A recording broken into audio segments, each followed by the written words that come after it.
옆에 계신 분과 이렇게 한번 인사합시다. 예수님 사랑이면 충분합니다. 예수님 사랑이면 충분합니다. 정말이시죠? 예. 바울은 계속해서 골로새 교회에 들어와 있는 거짓 교사들 때문에 이 하나님의 비밀, 곧 예수 그리스도, 머리 대신 예수 그리스도를 붙들지 못하고 철학과 헛된 속임수, 사람의 전통과 소득 학문을 따라가는 그 거짓 가르침 때문에 이 복음에서 흔들리고 있는 골로새 교회 성도들 향해서 사랑하는 마음으로 편지를 쓰고 있습니다. 그래서 지난주부터 시작되어서 본론 첫 번째로 너희를 사로잡을까 주의하라. 그러한 내용으로 세상의 헛된 철학과 사람의 전통, 세상의 원리를 따르지 않아야 될 것. 또 두 번째는 오전에 말씀드렸죠. 16절에 비판하지 못하게 하라. 비판하는 자들은 바로 행위로 인정받으려고 하는 그런 율법주의자들이었습니다.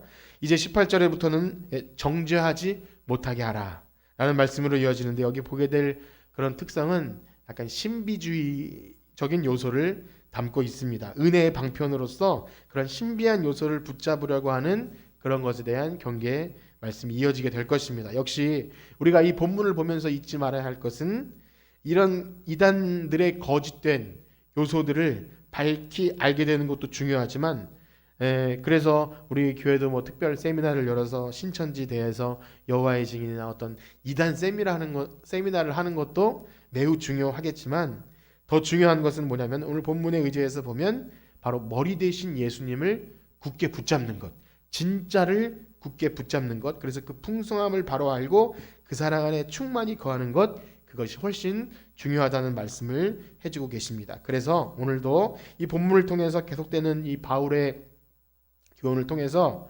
경계해야 할 거짓 교사들의 가르침을 바로 아는 것, 그것이 어떻게 잘못된 것인지를 분석하고 바로 아는 것 중요하지만, 그보다 더 크고 놀라운 것은 그러한 공격에도 넘어지지 않을 만큼 하나님의 사랑 안에 튼튼하고 견고한 반석 위에 거하시는 여러분들 되시길 축복합니다. 그렇게 예수님에게만 딱 붙어 있으면 우리가 거짓을 공부하지 않아도 진짜를 발견하면 우리는 넘어지지 않을 수 있습니다. 그래서 우리 18절과 19절 말씀 한번 읽어보겠습니다. 시작. 아무도 꾸며낸 겸손과 천사 숭배를 이유로 너희를 정죄하지 못하게 하라. 그가 그 본 것에 의지하여 그 육신의 생각을 따라 헛되이 과장하고 머리를 붙들지 아니하는지라. 온몸이 머리로 말미암아 마디와 힘줄로 공급함을 받고 연합하여 하나님이 자라게 하심으로 자라느니라. 아멘. 먼저 18절에 정죄하지 못하게 하라 할 때 그 정죄가 우리가 성경에서 흔히 들은 로마서 8장이나 이런 데 보면 예수 그리스도 안에 있는 자들에게는 결코 정죄함이 없느니라 할 때 그 정죄라고는 좀 단어가 근본적으로 다릅니다. 자, 심판 보는 사람이 이럴 때 쓰는 단어라고 해요. 실격시키거나 상을 박탈하거나 유죄 판결을 내릴 때 쓰는, 그러니까 그 의인 죄인 할 때 그 정죄가 아니라 어떤 심판 보는 사람이 너는 기준에 미달됐어 하는 그런 거예요. 그래서 거짓 교사들이 마치 심판관처럼 야, 너 그런 것도 몰라? 넌 탈락이야. 아니면 뭐 너는 그런 체험도 없어? 네 믿음은 가짜야. 뭐 이런 식으로 나온다는 거죠. 그러니 배웠다는 사람들이 그렇게 막 지식이 있고 체험이 있고 교회 오래 다니는 사람들이 그렇게 말을 하니까 순수하게 복음을 듣고 믿음 생활하는 사람들이 그 말을 듣고 주눅이 들 수밖에 없는 거예요. 예수님만 믿고 구원받고 그렇게 순수한 복음에 의해서 나는 이제 믿음이 생기고 있는데, 어떤 사람들이 저기 혹시 그런 거 들어봤어요? 하면서 신비한 얘기 해주면 처음엔 솔깃하다가 나는 그런 게 없는데 하면서 근심 걱정이 쌓이죠. 난 그러면 내 믿음은 아직 가짜인가? 자, 그러면 어떤 걸 가지고 그런 얘기를 하는지 좀 살펴볼 텐데요. 18절에 보면 꾸며낸 겸손과 천사 숭배의 이유로 그런다 그랬어요. 꾸며낸 겸손과 천사 숭배, 이게 뭘까요? 그리고 그 본 것에 의지해서 육신의 생각을 따라 헛되이 과장한다고 합니다. 여기 18절의 해석이 좀 난해하기 때문에 이렇게 한번 말씀을 드릴 테니까 옆에 적어놓으셔도 돼요. 이런 내용입니다. 들어가서 자기가 본 천사들의 겸손과 예배를 기뻐하면서. 다시 한번 불러드릴게요. 들어가서 자기가 본 천사들의 겸손과 예배를 기뻐하면서. 설명을 드리자면 천사 숭배라고 번역된 것이 마치 우리는 천사를 예배하고 숭배한다 그런 의미 같지만 그런 것은 아니라는 거예요. 만약에 천사 자체를 숭배한다면 그것도 이상한 거지만 좀 무지에서 비롯된 실수 같은 그 정도예요. 막 중범죄 그런 것이 아니라 몰랐기 때문에 그럴 수 있는 거예요. 성경에 천사들이 많이 등장하잖아요. 예수님 태어나실 때도 천사가 나타나서 얘기하죠. 야곱도 천사가 나타나서 씨름도 하고, 성경에서 천사가 뭐 미가엘 뭐 이렇게 뭐 무서운 천사들 좋은 소식 뭐 이런 소식 우리가 많이 들었어요. 오늘날 우리는 건강한 신앙을 갖고 있기 때문에 뭐 천사 그런 걸 대단히 여기지 않지만 그럴 수 있다는 겁니다. 이 천사를 높이는 것에 대해서 그래서 만약에 진짜 천사를 숭배했다면 그건 아니에요. 우리는 하나님만 경배해야 되지 천사를 뭐 이렇게 하는 것은 옳지 않아요. 이렇게 바로잡을 수 있지만 지금 말씀드린 바와 같이 천사를 숭배했다기보다는 뭐냐면 천사들의 예배, 천사들이 하나님을 예배하는 그것들을 목격했다는 거예요. 자신들이 그것이 신앙생활에 은혜 받는 필수 요소라고 여기면서 다른 사람들에게도 우린 그것을 목격하고 천사처럼 예배해야 돼. 그러면 천사들이 예배하는 장면 여러분 뭐 어디서 보신 적 있으십니까? 네, 많이 봤어요. 우리 역시 천사들이 어떤 존재인지는 알고 있죠. 바로 하나님을 예배하고 수종드는 그런 하나님의 영적 존재들이에요. 사실은 천사들도 우리 사람을 보며 흠모할 정도로 우리 하나님이 사람을 사랑하는 것이 더 귀한 것이지 천사들은 영적 존재이긴 하지만 어떤 뭐 우리가 숭배할 대상은 전혀 아닌 것이죠. 자, 대표적으로 이사야서 같은 데 보면 이사야가 환상 가운데 그가 소명을 받을 때 많이 유명한 장면이죠. 6날개를 가진 스랍 천사들이 거룩하다 거룩하다 거룩하다 만군의 여호와 하면서 막 노래하는 그 예배 장면이 나와요. 이사야가 얼마나 그게 영광스러웠는지 몰라요. 그 환상 속에서. 그리고 이제 성탄절이 얼마 남지 않았는데 우리가 많이 암송하는 것 지극히 높은 곳에서는 하나님께 영광이요 땅에서는 하나님이 기뻐하신 사람들 중에 평화로다. 이게 누가 고백한 걸까요? 이게 천사들의 노래. 목자들이 보니까 천사들이 그렇게 예배했다는 거예요. 그러니까 그 당시에는 이런 거죠. 아직 계시가 완성되기 이전에 천사들을 통해서 무슨 어떤 하나님의 음성을 통해서 어떤 환상을 통해서 하나님이 말씀하시는 그런 장면이 나오고 그것을 목격하던 사람들이 실제로 있었다는 거예요. 이사야도 그랬죠. 목자들도 그랬죠. 사실 우리들은 그 광경을 보지 못했습니다. 뭐 이 당시에는 아직 계시가 완성되기 전이기 때문에 본 사람들도 있었고 그렇기 때문에 그것이 거짓이라고 지어낸 이야기라고 할 수는 없을 거예요.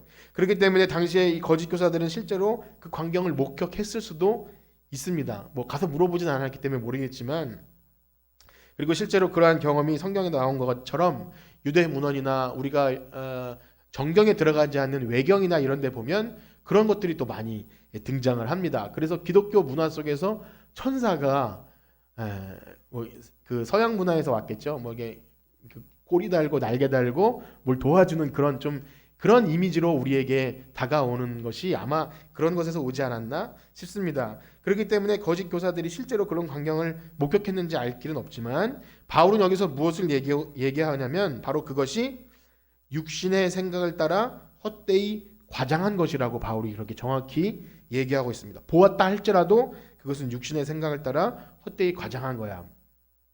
그들은 굉장히 기분이 나빴을 거예요. 아니 바울이 뭐길래 왜 우리가 보고 우리가 이걸 대단한 체험이라고 하는데 헛되이 과장하고 뭐 육신의 생각을 따라 했다고 할까? 그런데 우리가 바울에 대해서 바울이 왜 이것을 단언하여 얘기할 수 있는지 우리는 알 수 있어요. 바울이 예수님을 살아생전에 만나고 제자가 된 것이 아니죠. 우리가 전에도 얘기했지만 바울이 어떻게 예수님의 제자가 되고 사도가 되었습니까? 그가 예수님을 핍박하던 자리에서 그 담메색 도성에 올라가는 중에 말할 수 없는 너무 강렬한 빛을 체험했죠. 그 빛이 바로 예수님께서 사울아 사울아 이름을 부르시면서 내가 바로 네가 핍박하는 예수다 이렇게 자신에게 나타나셨어요. 그러니까 사울이 이 사도가 된 것은 엄청난 체험과 하나님의 계시가 그에게 임하였기 때문이에요. 그리고 그런 그가 어떤 경험이 있었냐면 자기네 환상을 본 그 경험을 되게 소심하게 얘기하는 장면이 한 군데 나오거든요. 우리 그 부분을 한번 읽어보겠습니다. 고린도후서 12장 1절에서 4절입니다. 고린도후서 12장 1절에서 4절. 우리 다 같이 한번 한 목소리로 읽어보겠습니다. 시작. 무익하나마 내가 부득불 자랑하노니 주의 환상과 계시를 말하리라. 내가 그리스도 안에 있는 한 사람을 아노니 그는 14년 전에 셋째 하늘에 이끌려 간 자라.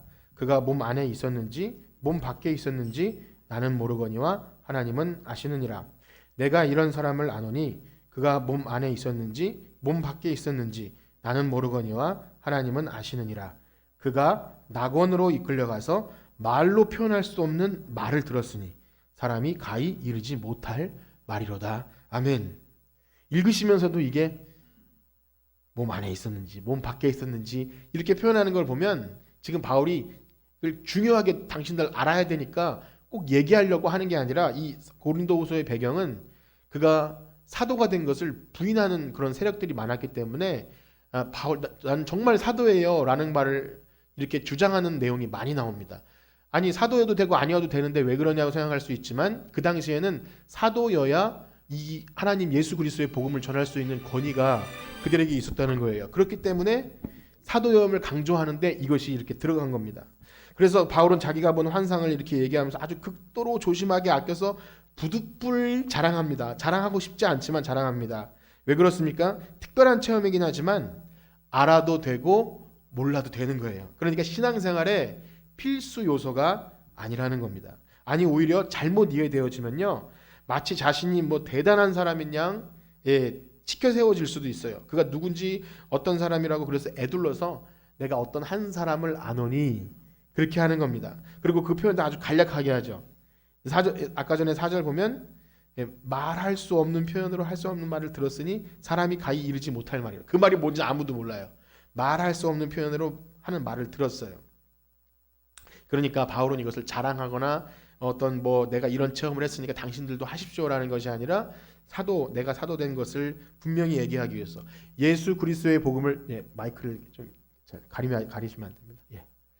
예수 그리스도임을 증거하기 위해서 어쩔 수 없이 한 말이라는 것입니다. 그런데 바울은 자신이 그렇게 놀라운 경험을 하고 그랬지만 이 거짓 교사들의 이야기를 들어보니 너무나 뻥이 심한 거예요. 이거는 이것저것 다 갖다 붙여서 헛된 과장으로 이렇게 된 것을 틀림없다는 것을 바울은 알았다는 겁니다. 거기다가 중요한 건 진짜 봤다면 바울이 자기도 경험해봐서 알지만 아까 전에 이사야나 하나님의 천사를 하나님의 어떤 보낸 사람을 만난 사람은 자신이 죄인임을 철저한 죄인임을 알고 그래서 제단수풀 내 입술에 대서 지져달라고 할 정도로 나는 죄인이로소이다 난 죽어야 됩니다 할 정도로 하나님의 영광을 봤다면 그래야 되는데 막 내가 봤다고 경험하고 막 으쓱해지면서 자기가 본 것이 뭐 어떻다고 막 천사를 어떤 천사 봤어 뭐 이렇게 하면서 자기네들까지 막 자화자찬했다는 거야. 마치 오늘날 은사를 경험할 때 예전에 우리 학생 시절에 방언 받아야 되지 않습니까? 그래서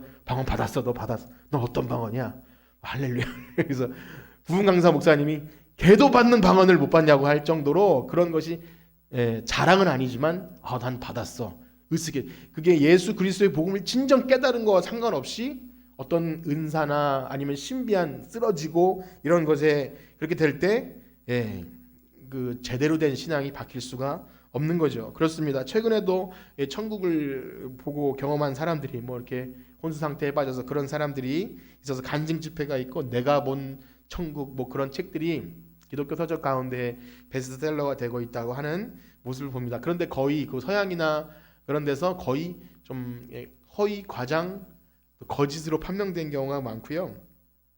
또한 정말 하나님이 음성을 들었고 계시와 환상을 봤다고 해서 저도 이렇게 어쩌다가 이 설교 영상을 듣다가 이렇게 뜨는 화면이 있는데 어떤 교회인지 모르겠지만 어떤 여자 전도사님이 나오셔서 저기 하나님이 음성을 주셨어요. 그러면서 하는 말을 들어보면 성경책을 보면 다 나올 수 있는 여러분 사랑하십시오. 겸손해야 합니다. 우린 하나 되라고 말씀하십니다. 아멘. 그렇게 해요. 네, 너무나 웃기기도 하고 너무 감사하죠. 우리 교회에 주시는 말씀이라 감사한데 그래야만 그것이 진짜 말씀이라고 생각하는 착각에 빠질 수 있는 그런 거죠. 여러분 그런 것에 마음이 솔깃하십니까? 네, 솔깃할 수 있어요. 참 신기하고 재밌죠. 교회 다니면서 그런 일쯤은 있어야 뭔가 신비한 비밀을 간직한 것 같은 그런 것이 있다는 것은 무시할 수 없는 것입니다. 그러나 여러분 성경은 우리에게 무엇라고 말씀하시죠? 성경은 그런 것이 우리의 믿음을 자라나게 한다고 얘기한 적이 한 번도 없어요. 성경은 오로지 은혜의 방편은 진리의 말씀만 우리 믿음을 자라나게 하는 줄 믿습니다. 그것이 은혜의 방편이고 하나님을 알아가는 것이지 어떤 특수한 체험이나 오전에 얘기한 어떤 율법이나 이런 것으로 우리의 믿음을 자라게 할 수 없는 거예요. 그럼에도 불구하고 쓰러지는 일이나 뭔가 병 고치고 어떤 훈련 프로그램에 보면은 이빨이 금리빨로 변하는 뭐 그런 것도 있다 그래요. 뜨거워지고 환상을 보고 입신의 경지에 들어가고 하는 그런 운동, 성경 체험, 그래야 뭔가 있다고 하는 것은 거의 무속 신앙에 가깝습니다. 샤머니즘이죠. 그래서 뭔가 내게 무엇이 임해서 뭔가 굉장한 일이 벌어지는 것, 그리고 어떤 신비한 황홀경에 들어가는 것, 이것은 기독교가 아닙니다. 더군다나 어떤 사람이 경험하고 본 것이 그것이 진짜 하나님이 보여주시는 건지도 불확실하지만 백보양보해서 그것이 진짜라고 해도 여러분, 우리의 기억력과 생각이 얼마나 오류가 심하고 뻥이 심한 줄 아세요? 여러분, 본 것 그대로 얘기하라 그러면 절대 그대로 얘기 못하고요. 사람은 자기 체험과 자기 배경 지식을 가지고 이렇게 부풀리거나 그렇게 합니다. 그게 잘못됐다는 게 아니라 사람은 그래요. 불완전하기 때문에 딱 본 그 한 장면을 사진으로 찍기 전에는 우리가 무엇을 표현할 때 분명히 내 생각이 들어가고 또 다른 사람들한테 얘기할 때 좀 뻥이 들어갑니다. 뻥. 그래서 내가 좀 이렇게 으쓱해지려고 난 이런 것을 봤다고 이렇게 얘기합니다. 그래서 간증은 참 소중한 것이면서도 잘못하면 좀 위험할 수 있다. 신앙에서 허위 과장이 될 수 있다고 그렇게 생각하시면 돼요. 그렇기 때문에 바울은요, 그 모든 것들이 성도를 제대로 자라나게 하는 것이 아니라고 말하면서 뭐라 그러죠? 바로 머리를 붙들라고 합니다. 우리 19절 말씀 읽어보겠습니다. 19절입니다. 시작. 머리를 붙들지 아니하는지라 온 몸이 머리로 말미암아 마디와 힘줄로 공급함을 받고 연합하여 하나님이 자라게 하심으로 자라느니라. 아멘. 무엇이죠? 바로 머리 대신 예수님께 붙어 있어야 한다는 거예요. 붙어 있지 않으면 죽는다는 거예요.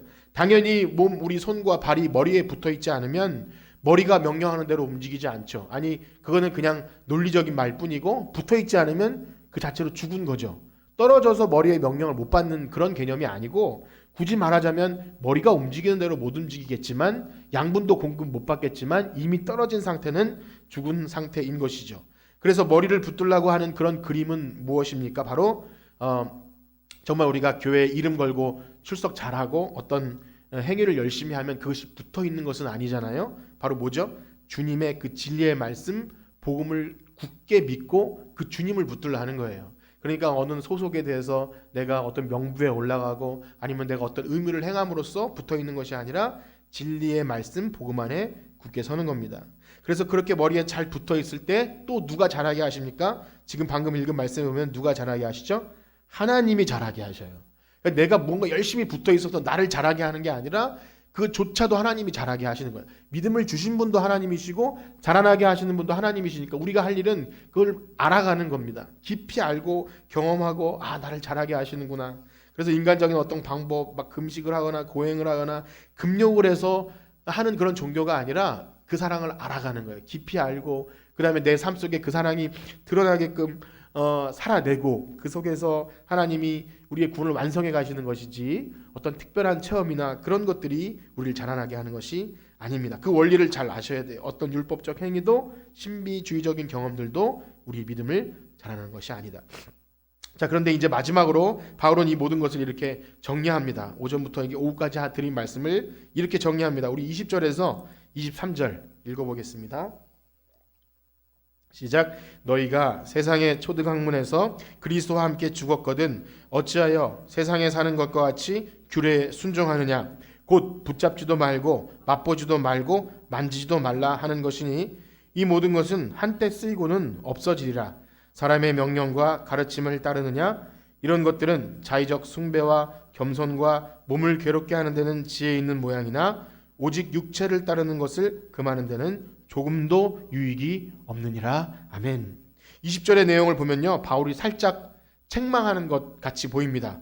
어찌 규례에 순종하느냐. 그리스도와 함께 죽었거든 어찌 세상에 사는 것 같이 규례에 순종하느냐. 그래서 해석하는 분들에 따라 다른데 바울이 지금 책망을 하고 있다고 보기도 하고 어떤 때는 책망보다는 그저 선제적으로 경고성으로 하는 말이라고 하지만 여러 상황을 보았을 때 이미 그 가르침에 넘어간 성도들이 있었던 것 같습니다. 그래서 문제가 됐겠죠. 성도들이 아무도 안 넘어가고 그랬다면 어떻게 보면 거짓 교사들이 더 뻘쭘해졌겠지만 그것을 인정해주고 사람들이 이렇게 반응해주고 하니까 거기에 넘어갔던 것 같아요. 그래서 바울은 어찌 거기에 순종하느냐 그렇게 얘기하고 있는 겁니다.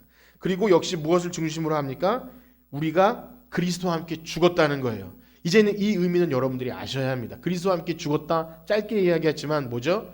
이제 뭐 세례나 그리스도의 할례나 얘기한 것처럼 우리의 과거의 죄악된 모습은 예수님의 죽음과 함께 완전히 죽었고 이제는 예수님의 부활과 함께 새 생명을 얻었고 더 이상 죄의 영향력이 우리를 어떻게 할 수 없는 완전히 주님 앞에 충만한 상태가 되었다는 거예요. 우리의 구원은 절대 변개함이 없는 그런 완전한 상태가 되었다는 거예요. 그러니까 지금은 연약해 보일지 모르지만 우리의 구원을 떨어지지 않는 그런 이 그리스도와 함께 죽은 그런 죄에 대해서 죽은 상태가 되었는데 왜 또 그 과거의 것으로 돌아가려느냐 이런 말을 하고 있는 거예요. 무엇보다 그들이 주장하는 것들이 한때 없어지고 그런 유한한 것들이라는 거예요. 한때 쓰이고 없어지는 것들인데 이제 3장으로 넘어가면 위의 것을 찾아야 하는 하늘 소망을 가진 성도들이 왜 이 땅에서 잠시 있다가 없어질 썩을 것들 때문에 비판받고 정죄받고 그렇게 되느냐고 좀 화가 나서 책망을 하는 것 같습니다. 특별히 이 율법주의나 신비주의가 추구하는 것을 종합해 보면 이것이 금욕주의로 연결이 됩니다. 즉 뭐냐면 바리새인들이나 이런 율법을 강조했던 사람들은요 결국 자신의 욕구를 제한합니다. 왜냐하면 금식도 해야 되고 먹고 싶은 것도 마음대로 못 먹잖아요. 그러니까 금욕을 하면서 어떤 자기 정체성을 느끼는 거죠. 이게 금욕을 해서 억울한 게 아니라 난 이런 것도 참아내는 사람이야. 또 많은 사람들 앞에서 이러저러한 금욕을 통해 신약 성경에 보면 많이 나오지 않습니다. 나는 뭐 일주일에 3번씩 금식도 하고 율법을 지키고 그런데 여러분 예수님은 뭐라고 하셨죠? 참된 경건은 그런 것에서 오는 게 아니라 그랬죠. 사람에서 나오는 건 다 더러운 것뿐이라고 그러시면서 금식을 하려면 머리에 기름을 바르고 기도하더라도 골방에 가서 티내지 말고 그렇게 하라 그래요. 그건 경건이 아니라 그러죠. 내가 이런 일을 했고 금식도 했고 기도도 했고 하는 것은 그들에게 나온 거지만 역시 바리새인들도 자기를 엄청나게 절제하죠. 그게 무시할 수 없는 사람의 어떤 열심이에요. 우리가 좋게 따라할 수 없는 그들의 율법 지키는 행위는 굉장합니다. 자신을 그렇게 쳐서 복종시키거든요. 금욕주의인 거죠. 또 신비주의자들도 마찬가지예요. 아까 천사에 숭배하는 그런 신비한 경지에 들어가기 위해서는요. 금식을 많이 했다 그래요. 금식도 하고 그다음에 막 뭐 백일기도 뭐 철야기도 하면서 막 무릎이 낙타 무릎이 될 정도로 그런 열심을 통해서 그 경지에 들어가는 겁니다. 그러니 얼마나 그들의 열심도 대단합니까? 어떤 한 영화에 보니까 무당이요. 평소에는 뭐 아무것도 잘 먹고 술도 잘 먹고 고기도 먹고 막 하다가 중요한 구술할 때가 되면 또 이 대상자가 있지 않습니까? 아무거나 먹지 말고 부정한 거 보지 말고 특별히 뭐 부부관계도 하지 말고 이런 얘기를 막 하는 거예요. 인간의 욕구를 차단시켜서 신이 임하는데 부정타지 않도록 하기 위한 어떤 그런 것을 요구하는 것은 전혀 기독교적이지 않다는 거죠. 그런데 사실은 그 모든 것들은 자의적인 인위적인 겸손과 금욕들입니다. 그렇기 때문에 하나님을 위하는 것 같지만 실상은 자기 만족이에요. 자기 위안이고 내가 이렇게 최선을 다해서 공을 들였더니 응답이 됐다. 혹은 내가 하나님을 경험했다. 이렇게 말하는 것은 결국 하나님을 높여드리는 게 아니라 내가 어떤 신적인 체험을 했다는 우월주의에 빠지게 한다는 겁니다.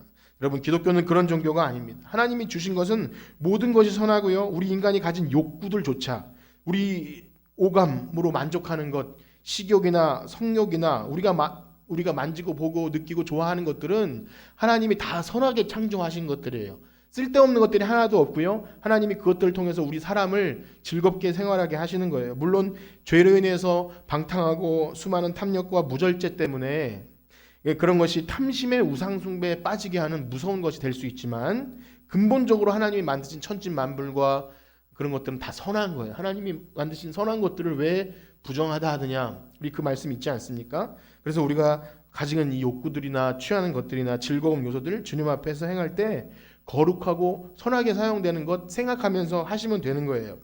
여러분 맛있는 음식들 있지 않습니까? 맛있는 음식들. 뷔페 가서 먹고 싶은 맛있는 음식들 한번 떠올려 보세요. 좀 약간 졸리신 분. 맛있는 음식들이 있어요. 또 또 주님 주신 가정들 친구들 간에 있는 음식을 나누고 교제하면서 먹고 즐기는 것들, 또 아름다운 자연 속에서 가족들과 함께 재밌게 놀고 쉬고, 또 부부간에 누릴 수 있는 즐거운 성적인 교제들이나 이런 모든 것들 하나님이 우리에게 주신 선물들이에요.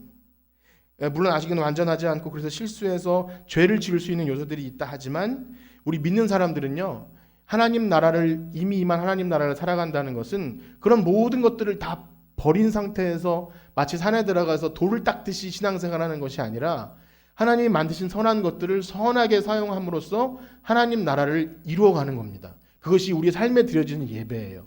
만약에 그런 걸 다 제거해버리고 한다면 그건 고행을 하는 거죠. 그것이 아니라 좀 죄악 때문에 완전하지 않다 할지라도 만들어 나가는 것, 그걸 선하게 바꿔 나가는 것, 그것이 우리 성도들이 살아가는 예배의 모습입니다. 여러분 한번 생각해 보세요. 아까 아바 아버지 찬양한 그 하나님 아버지, 우리를 너무나 사랑하시는 아버지가 우리가 막 맛있는 음식을 먹어요. 뷔페 가서 맛있는 음식을, 초밥을 먹고 그 다음에 막 즐거워하는데 이 녀석이 맛있는 음식을 먹네 하면서 막 기분 나빠하실까요? 우리가 재미있게 놀고 가끔씩 막 뭐 스포츠 좋아하는 사람 스포츠, 아니면 영화를 보든지 아니면 뭐 즐겁게 우리가 이 땅에서 즐겁고 행복하게 지낼 때 교심하네, 내가 그렇게 힘들게 이렇게 했는데 너희들 그렇게 재미있게 해? 라고 말하는 건 상상할 수도 없는 거예요. 부모님이 자식을 볼 때 생각하는 것처럼 우리가 즐겁고 너희들은 행복자다, 그렇게 행복하기 위해 만들었기 때문에 우리가 그렇게 즐겁고 행복하는 모습을 보면 하나님이 기뻐하실 거예요. 감히 그렇게 생각 못 하시는 분들 좀 마음을 내려놓길 축복합니다. 우리가 그렇게 해도 주님은 우리를 막 책망하지 않으세요. 제가 지금 말씀드리고 있는 것은 성도들이 이 땅에서 어떠한 금욕적인 요소로 정죄받지 않는다는 것을 얘기하기 위해서, 강조하기 위해서 하는 말씀이죠. 이 말씀이 막 살찌는데도 막 마음껏 먹고 과소비하고 매일 쾌락과 탐욕이나 아니면 술에 빠져서 살아도 괜찮다는 그런 말씀은 아닌 것은 여러분들이 아실 거예요. 중요한 것은 뭐냐면 하나님이 우리에게 주신 것들은 다 선해요. 다 선한데 그거를 금욕함으로써 내가 신실한 어떤 사람이 된다고 하는 것은 신비주의적이고 또 이렇게 율법주의적인 요소가 있어서 이 금욕이라는 것은 굉장히 우리가 주의 깊게 살펴봐야 돼요. 정말 예를 들면 힘들고 어려울 때 금식하면서 기도할 수 있지만 내가 그렇게 해야 하나님 들어주실 거라고 하는 것. 어떤 분이 그렇게 해요. 내가 금식할 거야. 그런 얘기를 들었어요. 막 내가 내 소원 기도, 하나님은 내 편인데 내가 금식 기도할 거야 라고 해서 이렇게 하는 것을 봤는데, 그런다고 해서 들어주신 하나님, 밥 먹어라 그렇게 말씀하실 것 같아요. 자, 이렇게 말씀드렸다고 하니까 난 자유하니까 이제 교회도 매일 안 나와도 되고 술도 마음껏 먹어도 되고 일 안 하고 놀아도 된다고 생각하시는 분들은 당연히 없을 겁니다. 여러분 언제 설교 말씀에 그렇게 크게 잘 순종하시지는 않으셨잖아요, 그죠? 예, 그냥 웃으라고 드린 말씀이에요. 제가 자유하라고 할까, 이제 자유해야 되겠구나 하면서 그냥 적용하시는 분들은 없으실 거예요. 지금 드린 말씀은 뭐냐면 우리가 주님께서 주신 모든 것들은 다 선한데 우리가 믿음이 좋다고 해서 그런 것들을 제거함으로써 우리 신앙이 좋아지는 것은 아니라는 것입니다. 오늘 말씀을 이렇게 맺기 원합니다. 저는 오늘 같이 격변하는 시대에 우리가 믿음에 관해서 또 교회에 관해서 교회 안에서 행해지는 모든 믿음 행위에 관해서 정말 이 여러 가지로 고민하게 될 수밖에 없는 시기에 이른 것 같아요. 과연 성경적인가, 이것이 복음적인가, 우리의 예배하는 것, 헌신하고 봉사하는 것이 하나님이 정말 좋아하시는 것인가. 또한 초유의 이 온라인 예배를 드리고 있지 않습니까? 그러다 보니 이 현장 예배를 못 드리면 찜찜해요. 죄를 짓는 것 같기도 하고 어색하기도 합니다. 물론 게을러서 그렇할 수도 있지만 어찌 되었든 간에 이런 거죠. 그것이 믿음 없는 것처럼 보이기도 하며 때로는 현장 예배를 드리는 사람만이 진짜 믿음이라고 또 착각하기도 합니다. 이것은 굉장히 어려운 문제이지만 만약 이것이 평가의 대상이나 누군가를 정죄하는 그 기준으로 쓰여진다면 그것은 아니라는 거예요. 누가 그렇게 말하지 않아도 암묵적으로 그 압력 때문에 신앙생활하는 것은 그것은 좋지 않은 것입니다. 많은 사람들이 믿음을 잃어가고 특별히 이 교회를 떠나기도 하고 과연 교회가 한몸 되었다는 것이 무엇일까라는 고민을 많이 하게 되는 올 한 해 같은데, 오랫동안 교회를 다녔지만 과연 복음을 알고 있긴 한 것인가라는 생각도 드는 그런 두려움도 있습니다. 그래서 우리가 겪는 그런 여러 가지 고민들이 오늘 골로새 교회가 겪었던 그런 율법적인 요소, 아니면 신비적인 요소, 아니면 영지주의처럼 그런 이상한 지식, 그런 형태로 똑같이 나타나는 것 같지는 않습니다. 우리 가운데 율법주의자들이 있는 것 같지도 않고요, 신비주의자들이 있는 것 같지도 않아요. 그런 분 안 계시잖아요. 참 건강한 교회이다 생각이 드는데, 다만 그것입니다. 여기 거짓 교사들이 주장했던 것들이 뭐냐면, 머리 되신 예수님을 붙들지 않고 사람의 전통이나 세상의 원리, 그리고 겉보기로 이 겉에 보이는 거룩을 추구하면서 실상 자신이 높아지는 거예요. 자의적인 겸손과 자기 만족을 위한 신앙생활을 했다는 거죠. 그거를 통틀어 말하면 거짓 경건이라고 할 수 있습니다. 사람들에게 보이기 위한 거짓 경건. 그래서 머리 대신 그리스도를 붙들지 못하게 하고 여러 가지 신앙 행위를 통해서 자기 만족을 누리는 것. 실상 하나님을 예배한다고 생각하지만 자기 만족이 될 수 있는 무서운 우상이 그 안에 숨어 있다는 것입니다. 우리는 그것을 늘 고민해야 합니다. 무엇보다 우리가 하는 모든 예배와 교회 행사와 어떤 봉사나 헌금이나 모든 것이 너무 귀하고 선한 것이지만, 혹시 이러한 것들을 행하거나 행하지 않기 때문에 비판하거나 비판받지 않는지, 또 정죄하는 마음이 드는 것은 아닌지, 혹 어떤 사람의 신앙을 평가하고 어떤 자격을 논하는 그런 요소로 사용된다면 이건 무서운 율법주의죠. 이 힘든 새벽 예배를 어떤 사람이 꾸준하게 뿌듯해, 새벽 예배를 꾸준하게 하면 얼마나 뿌듯합니까? 그렇게 힘들고 피곤한데 새벽 예배를, 그런데 어쩌다가 못하면 말할 수 없는 죄책감에 무너지는 것도 경험을 하게 돼요. 물론 새벽 예배를 꾸준히 하는 건 너무 중요하지만, 내가 새벽 예배를 못했으므로 오늘 하루는 하나님께서 날 버리신 것인가, 그런 것도 아니지 않습니까? 우린 자유하지만 중요한 건 그거예요. 그 어려운 중에 주의를 지켰으니 대단하고 아까워하는 마음 없이 헌금도 드리고 했지만, 혹시라도 하나님 제가 이렇게 했으니 나에게 좋게 해주지 않으면 전 정말 섭섭합니다 라고 말하면 안 된다는 거예요. 조금이라도, 여기 계신 분들이 그렇다는 것이 아니라 우리가 기쁘게 신앙생활을 한 후에 내가 이렇게 했으므로 하나님 나에게 그런 정도의 보상해 주지 않으면 전 정말 하나님께 대실망할 거예요 라고 어린아이 같은 마음으로 말할 수도 있지만, 근본적으로 우리의 신앙은 그것이 아님을 알아야 합니다. 더 위험한 상황은요, 이런 것도 있어요. 여러분, 깨었다고 하는 신앙인들이, 우리는 이런 지식을 알아요. 우리는 비판받지 않고 정죄받지 않아. 그런데 어떤 사람들은 여전히 좀 주눅 들어있고 자유롭게 행동하지 못하는 사람을 향해 저 사람은 잘못되었다고 하는 그런 거꾸로의 교만도 또 있다는 거예요. 그래서 오늘날 보면 건강한 교회 얘기하고 전통교회를 부정하고 이렇게 좀 앞서가는 사람들이 모여서 할 때 그들도 굉장한 교만들이 있어요. 기존 교회는 다 썩었고 그래서 다 없어져야 되고, 우리가 여기 모임이 진짜라고 말하는 사람도 있어요. 물론 그 마음 자체가 이해가 안 가는 건 아니지만 어떤 것도 비판받거나 정죄하는 대상이 되어서는 안 돼요. 오직 예수 그리스도로 머리를 우리가 붙들었다면, 그 복음 안에 거한다면 그 어떤 것도 우리를 비판하거나 정죄하게 내버려두서는 안 된다는 것입니다. 왜냐하면 우리는 예수 그리스도의 거룩한 보혈로 말미암아 하나님의 친백성된 자녀들이기 때문입니다. 그래서 오늘 이 찬양 드리고 마칠 텐데요, 이 찬양이 그렇습니다. 좀 어려울지 몰라도 오직 주의 사랑에 매여 내 영혼 기뻐 노래합니다. 주께서 주신 모든 은혜, 나는 다 말할 수 없습니다. 그러나 주님을 찬양하는 것은 어떠한 우리의 행위나 그런 것이 아니라 주의 사랑에 매여서 하는 것입니다. 우리가 이 찬양으로 고백하고 또 기도하고 마치겠습니다.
주께서 주신 모든 은혜, 주께서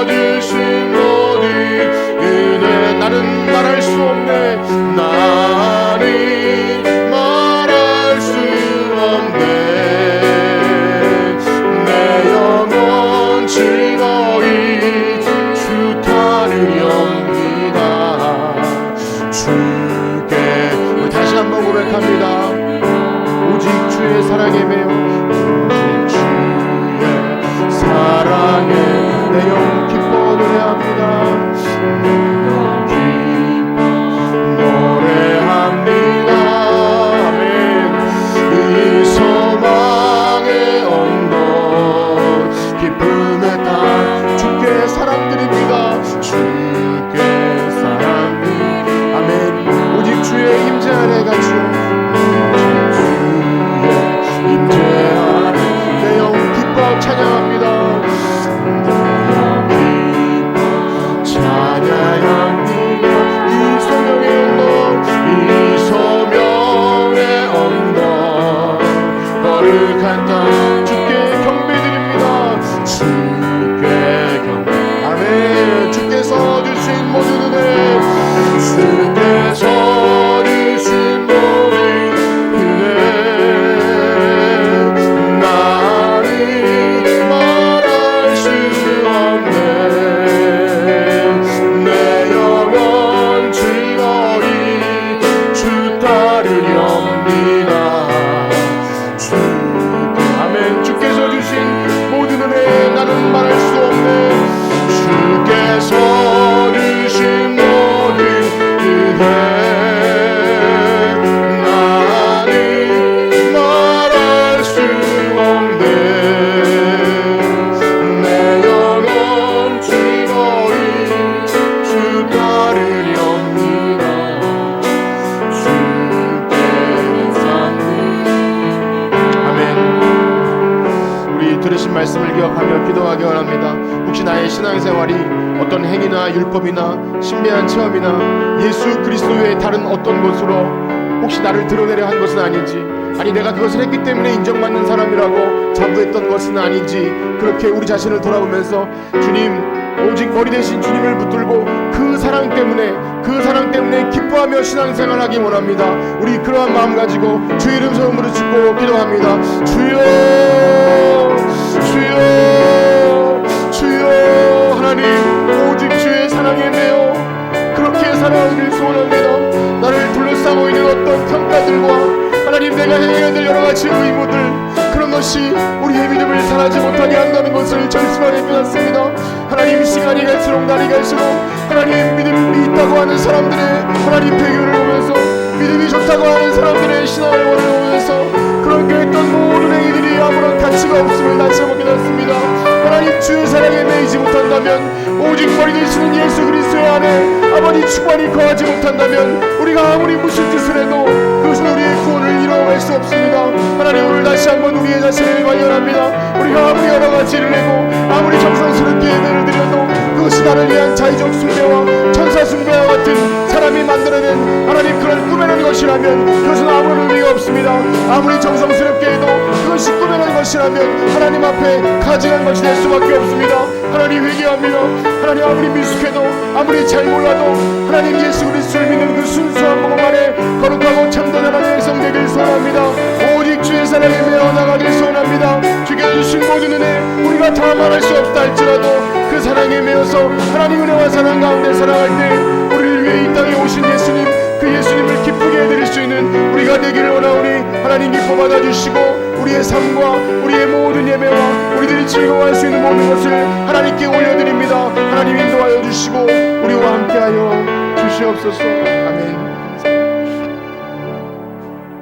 이제는 우리 주 예수 그리스도의 은혜와 하나님의 무한하신 사랑하심과 성령님의 교통하심이 오늘 주 예수 그리스도를 머리로 붙들지 않는 모든 것들을 다 내어버리고 주님만 붙들고 사랑함으로 신앙생활 하길 원하는 성천교회 성도들 머리 위에 이제로부터 영원토록 함께 있을지어다. 아멘.